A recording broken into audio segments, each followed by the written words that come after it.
جی ناظرین کرام، اگلا ہمارا جو سوال کیا گیا ہم سے مومنین نے سوال کیا ہے، اور ان تمام سوالات کو یہ میں ساتھ میں بیان کرتا جاؤں کہ ان تمام سوالات کو جدید مسائل کے حوالے سے، جدید استفتاءات اور دفتر کی تائیدات اور ان سے ان مسائلوں کے بارے میں تصدیق اور اس کی جو جانچ پڑتال کرنے کے بعد آپ لوگوں تک اور مومنین تک جو جوابات ہیں وہ پہنچائے جا رہے ہیں۔ اور پہلا سوال جو کیا گیا کہ ہمارے ہاں مشہور ہے کہ مسلم بن عقیل کے فرزندوں کی شہادت 10 ذی الحجہ کو عید کے دن ہوئی تھی۔ آپ بتائیے کہ کیا یہ بات صحیح ہے؟ اگر یہ تاریخ صحیح ہے تو یہ کون سی حدیث کی کتاب میں ہے؟ اور اگر 10 ذی الحجہ نہیں تو صحیح تاریخ شہادت کیا ہے؟ ٹھیک ہے جی، یہ تمام جوابات تمام مراجع عظام کی استفتاءات کے حوالے سے بھی، جدید مسائل کے حوالے سے بھی، حافظ بشیر حسین نجفی صاحب کی اللہ دامت برکاتہ، آیت اللہ سستانی صاحب، آیت اللہ وحید خراسانی، آیت اللہ مقام معظم رہبری اور تمام مراجع عظام کی جو بھی کتابیں ہیں انہی میں سے اور ان کے استفتاءات میں سے اور ان کی دفاتر کی طرف سے رجوع کر کے ان جوابات کی تائید و تصدیقات جو ہے وہ آپ تک حقیر جو ہے وہ منتقل کرنے کا ذریعہ بن رہا ہے، اور جو بھی میرے مطالعے میں اور میرے علم میں جو کچھ موجود ہے وہ آپ لوگوں تک منتقل کرنا مقصود ہے۔ تو اس سوال کے جواب میں یہ جواب ہے کہ کربلا کے واقعہ کی تفصیلی حالات اور جزیات کی تفصیلی شناسائی معتبر روایات سے ثابت کرنا بہت مشکل ہے، لہٰذا خطیب منبر حسینی کو چاہیے کہ تفصیلی حالات کی ذمہ داری نہ لے، چونکہ یہ روایات سے اس کو جو ہے وہ معتبر روایات سے اس کو ثابت کرنا بہت مشکل ہے، لیکن بعض اوقات روزے میں یہ حکم جاری کر دیتے یا اس سارے کو پڑھ دیتے یا کچھ، تو وہاں پہ بھی یہ مشکل درپیش نہ آئے۔ اور اس کے بعد جناب جو ہے وہ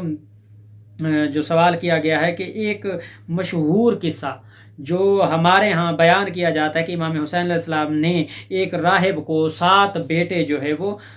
دیے، آپ اس قصے سے اچھی طرح واقف ہوں گے اس لیے پورا واقعہ نہیں لکھ رہا، تو یہ کس شیعہ اور سنی کتابوں میں ہے؟ ان کتابوں کے نام جو ہے وہ بتائیں۔ تو یہ قصہ جو ہے کسی معتبر کتاب میں معتبر سند سے نہیں ملا ہے، اس کی کوئی تصدیق جو ہے اس کی معتبر جو بھی کتابیں ہیں اس میں اس کو ذکر نہیں کیا گیا ہے۔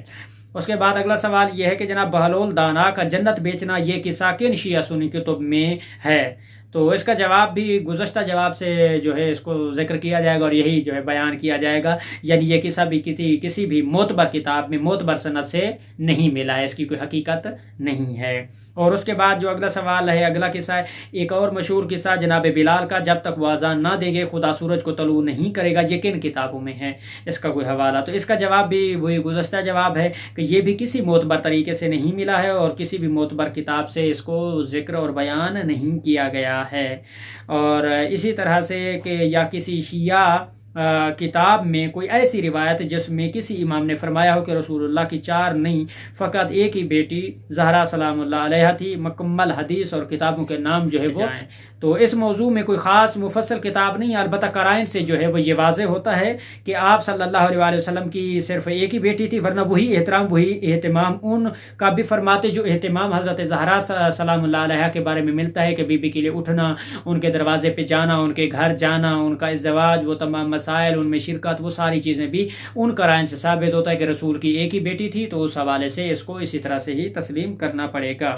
اور کیونکہ مسلمانوں کا عقیدہ ہے کہ اولاد کے مابین برتاؤ میں تفضیل جو ہے وہ ممنوع ہے، تو اس نتیجے کو اگر دیکھا جائے تو پھر واضح ہے کہ پھر وہ رسول خدا صلی اللہ علیہ وسلم کی ایک ہی بیٹی جناب سیدہ فاطمہ الزہرا ہے۔ اور اگلا سوال یہ ہے کہ رسول اللہ کی کون سی چیزوں کو سنت سمجھا جائے؟ کیا عرب کی تہذیب و تمدن بھی سنت رسول خدا صلی اللہ علیہ وسلم ہے یا سنت رسول کا کوئی اور مفہوم ہے؟ اس کی وضاحت جو ہے وہ بیان کی جائے۔ تو یہاں پر مومنین وہ اعمال یا وہ چیزیں کہ جن کے بارے میں آپ نے حکم صادر فرمایا یا جن دین کی تہذیب اور اخلاق حسنہ کی نوعیت اور شکل دی تھی ان کو سنت کہا جائے گا، باقی جو عربوں کی اپنی بنائی بھی ہے تو وہ بھی سنت نہیں ہے، اور عرب ہونے کی وجہ سے ان کے ہر کام کرنے کی وجہ سے بھی وہ بھی سنت نبی حضرت محمد مصطفیٰ صلی اللہ علیہ وسلم کے حکم میں بھی وہ نہیں آئیں گے۔ اور اسی طرح سے آگے ایک جو سوال کیا گیا ہے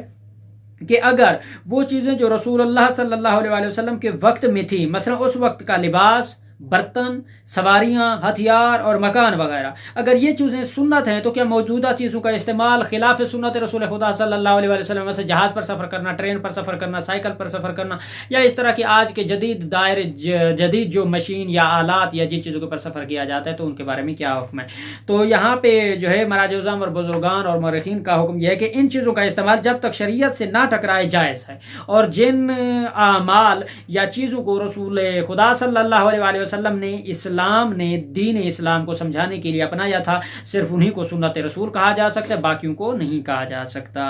اور اسی طرح سے سوال ہے کہ حضرت اویس کرنی کا اپنے دانت توڑنا کن شیعہ کتابوں میں لکھا ہوا ہے، اس کی کوئی سند اور اس کی کوئی تفصیل کیا ہے؟ یہ واقعہ صحیح سند سے ثابت نہیں ہے کہ اس کی کوئی حقیقت جو ہے وہ بیان کی گئی ہو، اگرچہ یہ پاکستان میں بہت مشہور ہے۔ ہمارے خطیب حضرات، ممبری حضرات، ذاکرین کے حضرات کے ہاں اور ہمارے بزرگان کے حضرات کے ہاں جو سنی سنائی باتوں کے اوپر وہ قصے کہانیاں ہمارے تک منتقل کرتے ہوئے پہنچا آ رہا ہے، تو اس کی وہی سند ہے۔ باقی اس کے علاوہ تاریخی یا کتابی حوالے سے کوئی سند معتبر کتاب میں اس کا کوئی واقعہ یا جو کوئی اس کی صحیح سند جو ہے وہ ثابت نہیں ہے۔